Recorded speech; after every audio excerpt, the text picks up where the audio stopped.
SIR নামে voter card সংশোধনী নিয়ে একটা ভয় দেখানো হচ্ছে। আমি আপনাদের অনুরোধ করছি, ভয় পাবেন না। কেন বলছি ভয় পাবেন না? আপনারা আমি এক বাক্যে উত্তর দেবেন। আপনাদের দাদুরা কি বাংলাদেশি? আপনাদের দাদুরা কি পাকিস্তানি? আপনাদের দাদুরা কি আফগানিস্তান থেকে আসছে? আবার ভয় পাবেন কেন? আমাদের যে ডকুমেন্টস আছে নামের বানান ভুল। মোল্লা আব্দুল করিম ভোটার কার্ডে, আধার কার্ডে আব্দুল করিম মোল্লা।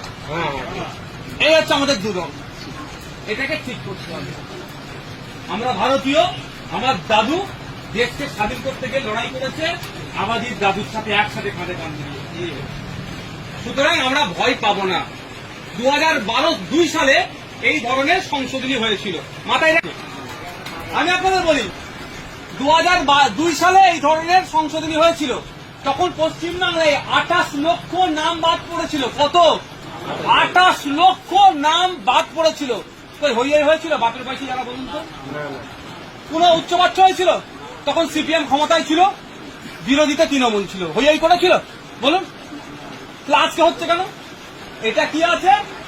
যারা অবৈধ ভোটার, আপনার ভাঙড়েও বাড়ি, আপনার নিউ টাউনে বাড়ি উঠে গেছেন, আপনি এখানেও ভোটার কার্ড করেছেন, নিউ টাউনে করেছেন, একটা ভাই কাটতে হবে তো।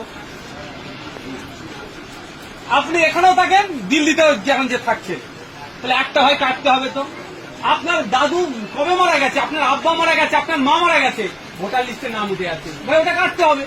ওটা অবৈধ ভোটার। তার জন্য আমরা সহযোগিতা করব।